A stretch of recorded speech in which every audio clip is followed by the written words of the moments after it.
Jet planes in the night sky with you. Welcome back my YouTube channel. तो दोस्तों आज हम receive करेंगे कि अपने आसपास के लोगों को रिसीव कैसे करते हैं। अगर वो दोस्तों ये वीडियो आप फुल टाइम देखते हैं तो आप वीडियो फुल वॉच देखते हैं तो आपके लिए वीडियो बहुत फ़ायदेमंद होने वाला है। तो बिना रुकावट के वीडियो स्टार्ट करिए और वीडियो एंड तक जरूर देखिए। तो चलिए स्टार्ट करते हैं। आपको बहुत सारी ऐसी किताबें मिल जाएंगी जो दावा करती हैं कि आप कुछ उनके बताए तरीके से सामने वाले का झूठ पकड़ सकते हैं, लेकिन आप इतना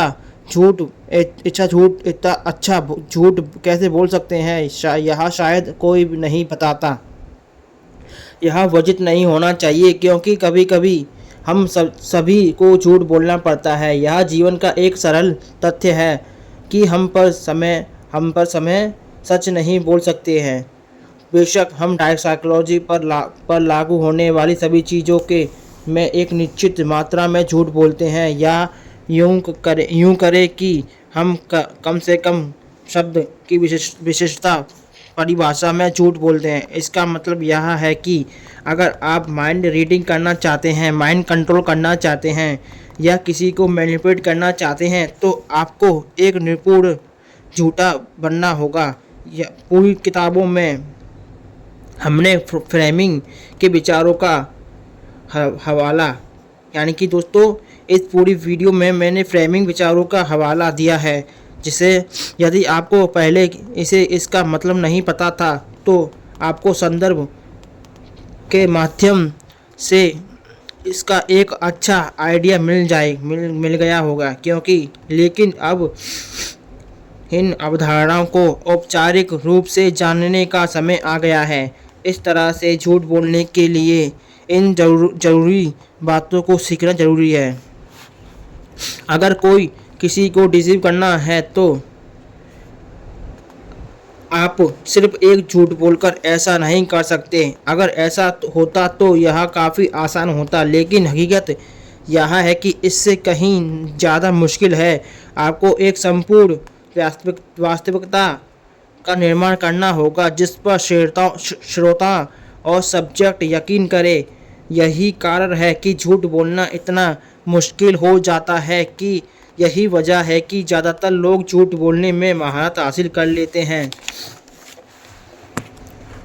हो और कर भी नहीं पाते हैं। हम एक झूठ बोलकर बात खत्म करने की बात नहीं कर रहे हैं, बल्कि पहले झूठ का समर्थन करने के लिए उन्हें और झूठ बोलना पड़ेगा, क्योंकि इसलिए इस एक अच्छे झूठे को एक से ज़्यादा झूठ बोलने की ज़रूरत होती है। बिना सोचे समझे एक छोटा सा झूठ बोलने का परिणाम यह होता है कि उस झूठ को सही ठहराने के लिए ढेर सारे झूठ बोलने पड़ते हैं।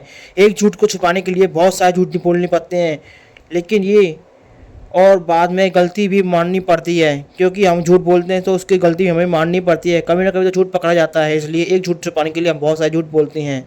हालांकि यदि आप डार्क साइकोलॉजी के छात्र हैं, यानी कि आप डार्क साइकोलॉजी के लोग हैं, तो यह महत्वपूर्ण नहीं है। आपको फ्रेमिंग और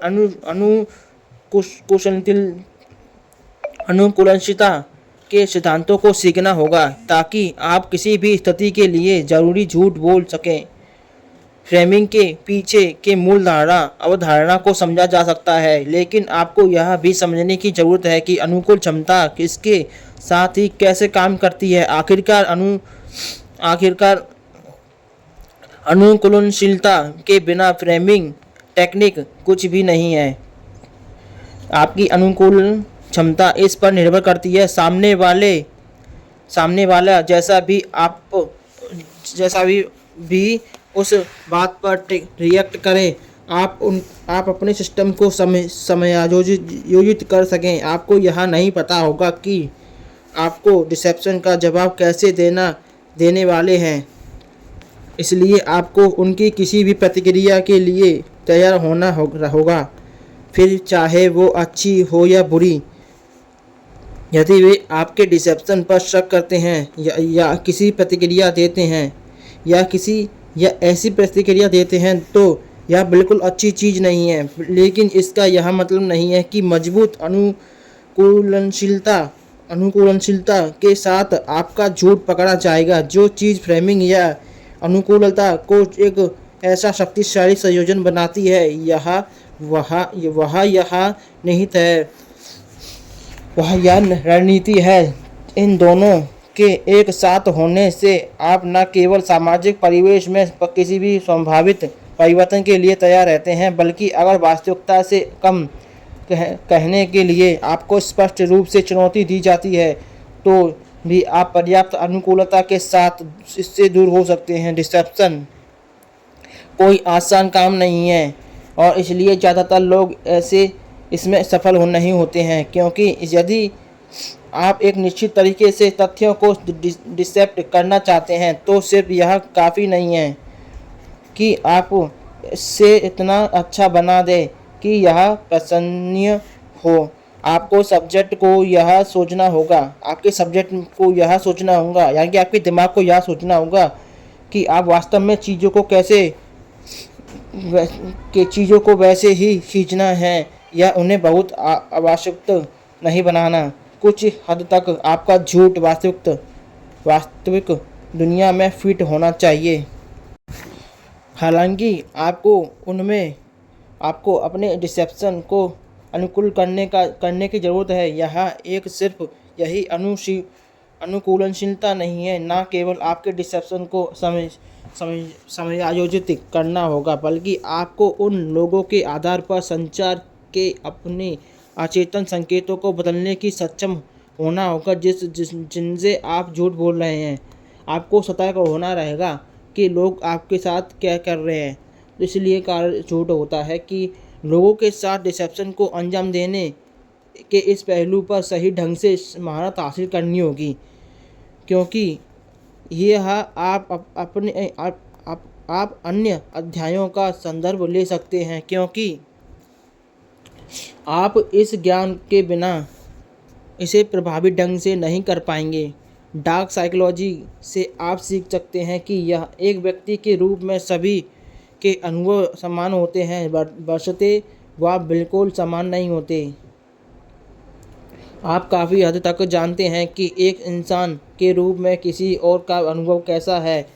इसका मतलब यह नहीं है कि आप उनके अस्तित्व के हर अनुभव को जानते हैं, लेकिन आप अभी भी माइंड कंट्रोल करने का, उनका एक्सप्लॉइट करने और उन्हें डिसीव करने के लिए ज़रूरत से ज़्यादा जानते होनी चाहिए। दोस्तों,